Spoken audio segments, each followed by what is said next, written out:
Every Sunday evening, my parents hosted family dinner like it was a sacred tradition no one dared question. The polished oak table gleamed beneath soft chandelier light. Expensive dishes were arranged perfectly, and my mother moved around like she was curating a magazine spread rather than feeding her family. To outsiders, we looked perfect, but underneath that polished surface, cracks had been there for years. My older sister, Vanessa, had always been the center of attention. She was charming when she wanted to be, cruel when she didn't, and somehow always escaped consequences.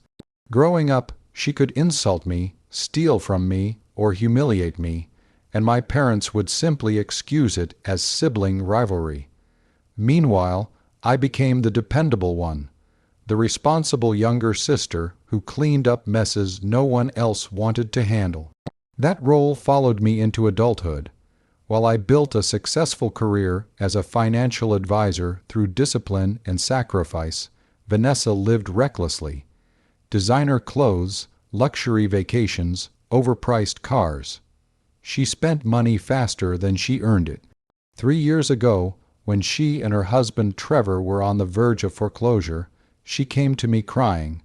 She begged for help, claiming it was for her children's stability. So I stepped in. For 36 months, I secretly paid their mortgage. Month after month, I sent payments directly to the lender, sacrificing my own dreams to keep a roof over their heads. I told myself I was protecting my niece and nephew, not enabling Vanessa. But gratitude never came. At that Sunday dinner, I arrived carrying homemade peach cobbler, hoping for a peaceful evening. Instead, Vanessa greeted me with her usual venom. Wow, Amelia actually showed up. Must be exhausting managing everyone else's finances. A few uncomfortable laughs circled the table. I ignored it, taking my seat. Dinner continued with subtle jabs until my father raised his wine glass. To Vanessa and Trevor, for overcoming financial struggles and keeping their beautiful home. My grip tightened around my fork. Vanessa beamed proudly, accepting praise for a life she hadn't sustained on her own. Trevor smirked as if his hard work had saved them. I couldn't stay silent. Funny, I said calmly, some miracles have silent sponsors. The room froze. Vanessa's expression darkened instantly. What exactly is that supposed to mean? I met her gaze steadily. It means some people survive because others keep bailing them out. Her chair scraped violently as she stood. Rage twisted her face. You jealous little martyr. Before I could move, Vanessa shoved my chair backward with force. I hit the floor hard. Pain shot through my shoulder.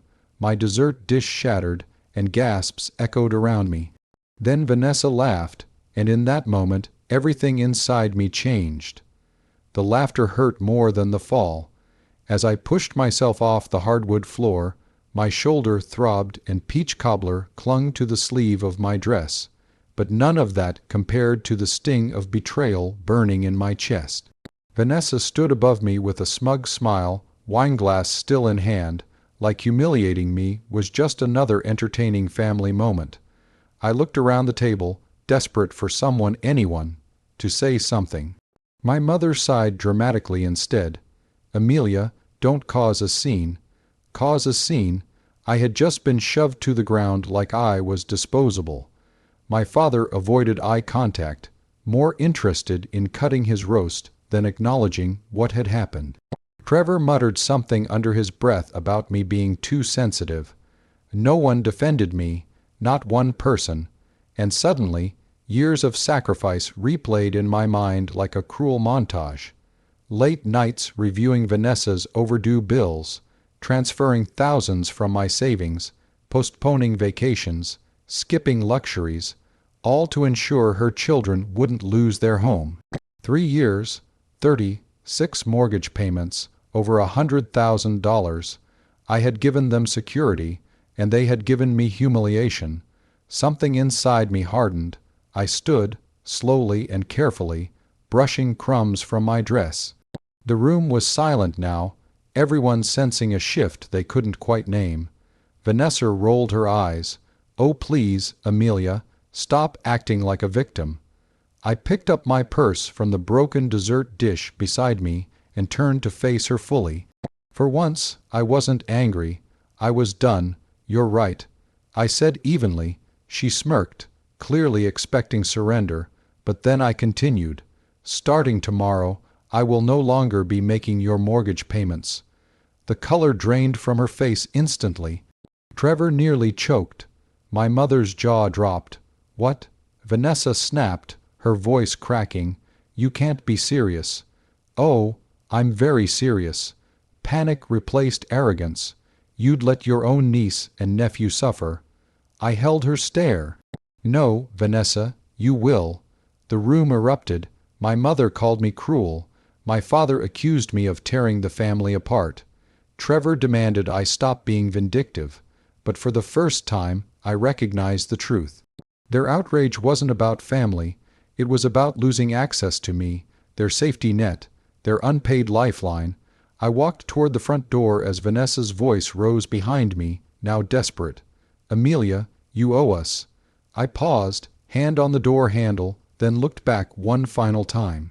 "No," I said coldly, "I really don't." And with that, I walked out. The next morning, I made one phone call to the bank and canceled every future payment. For the first time in 3 years, Vanessa's financial survival rested entirely on her own shoulders. And mine finally felt free. The fallout began faster than I expected.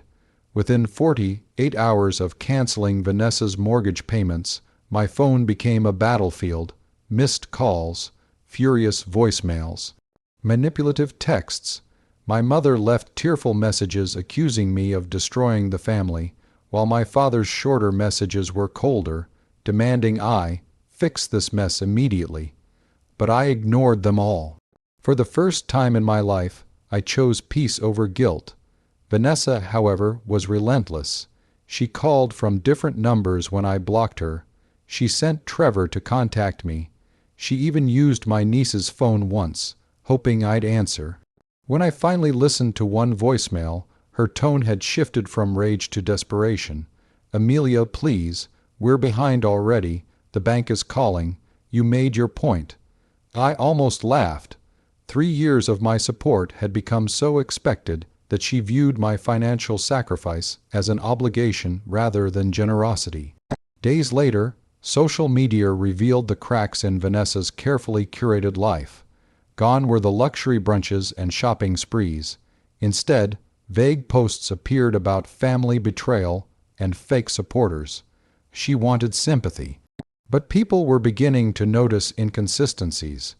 Mutual acquaintances quietly reached out to me, confused by Vanessa's sudden financial spiral. For years, she had bragged about financial independence while secretly surviving on my money. The illusion was crumbling. Then came the inevitable confrontation. Vanessa appeared unannounced at my office, designer sunglasses hiding puffy eyes, though her expensive handbag suggested she still hadn't fully grasped reality. She stormed into my office the moment reception let her through. "How could you do this to me?" she hissed. I remained seated, calm and composed. "How could I stop paying your bills?" Her jaw tightened. "You embarrassed me." I stared at her in disbelief. "You shoved me to the floor in front of our family." "That was different." "No," I replied firmly, "it really wasn't." For once, Vanessa had no clever comeback. I opened a folder on my desk and slid it toward her. Inside were records of every mortgage payment I had made over 3 years, every sacrifice, every bailout, every dollar. Her face paled as she flipped through the pages. "I saved your home," I said quietly, "and you treated me like I was worthless." Tears filled her eyes, though whether from shame or panic, I couldn't tell. "You're my sister." I leaned back, and I acted like one. "You acted like an entitled user." Her voice broke. "So that's it. You're just abandoning us." I shook my head. "No, Vanessa. I'm finally refusing to abandon myself." Security escorted her out when her pleading turned to shouting. And as the office doors closed behind her, I realized something profound. Watching her lose control wasn't revenge. It was justice. For the first time, Vanessa was facing consequences, and I was finally reclaiming my worth. 3 months later, everything had changed. Vanessa's world, the glittering illusion she had spent years carefully constructing, had completely unraveled. Without my silent financial support, reality hit her hard. The designer shopping stopped first. Then Trevor's luxury truck disappeared. Their social media perfection faded into silence as overdue notices, mounting debt, and public embarrassment replaced curated family portraits. Eventually, they were forced to sell the house. The very home I had spent 3 years protecting was gone. Ironically, the foreclosure I had worked so hard to prevent was only delayed by my sacrifice, not avoided by their responsibility. My parents were furious at first. According to them, I had abandoned family. But as Vanessa's lies became harder to defend, even they were forced to confront uncomfortable truths. They discovered the extent of my financial contributions, the countless payments I had made without recognition, and the reckless spending Vanessa had continued while I quietly carried her burden. For once, the golden child's shine had dulled. My mother called one afternoon, her voice softer than I'd heard in years. "We didn't realize how much you were doing." I didn't respond immediately, because the painful truth was, they never asked. They had simply expected me to keep giving. Vanessa tried reaching out several more times. Her messages shifted from anger to apology, then back to blame when forgiveness wasn't immediate. I was stressed. "You know how I get. You could have handled it differently." But accountability wrapped in excuses was still avoidance. For my own healing, I kept my distance. Meanwhile, my own life began to bloom in ways I hadn't imagined. With my finances finally my own, I took the solo trip to Italy I had postponed for years. I renovated my condo. I invested in my future instead of cleaning up someone else's disasters. Most importantly, I found peace, real peace. I started therapy, where I learned a lesson that changed me forever. Love does not require self-destruction. Supporting family should never mean sacrificing your dignity, security, or worth. The next family gathering was noticeably different. Vanessa was quieter, humbled. She avoided direct confrontation, no longer certain of her power over me. And me, I arrived confident, calm, and stronger than ever. When dessert was served, my mother hesitantly complimented the bakery pie.